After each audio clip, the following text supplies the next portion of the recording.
សួស្តីបងប្អូនខ្ញុំជាចេកដ៏ស្រស់ស្អាតម្នាក់ថ្ងៃនេះខ្ញុំមានថាមពលពេញខ្លួនហើយត្រៀមខ្លួនរួចរាល់ដើម្បីចូលទៅពង្រឹងកម្លាំងក្នុងរាងកាយរបស់អ្នកហើយឃើញទេខ្ញុំកំពុងតែបំបែកខ្លួនទៅជាថាមពលដ៏អស្ចារ្យដើម្បីជួយឲ្យអ្នកបាត់ឃ្លានភ្លាមនិងមានកម្លាំងធ្វើការងារបន្តទៀតអូ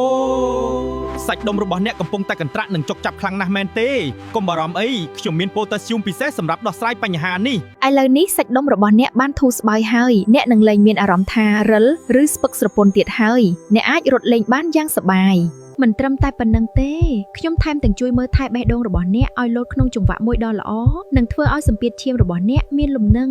តោះញឹមទាំងអស់គ្នា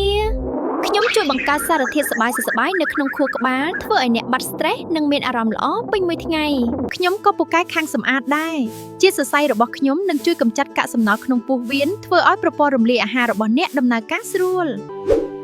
ដូច្នេះសូមកុំភ្លេចញ៉ាំចេកមួយផ្លែជារៀងរាល់ថ្ងៃដើម្បីទទួលបានថាមពលខ្លាំងក្លានិងសុខភាពល្អទាំងអស់គ្នាណា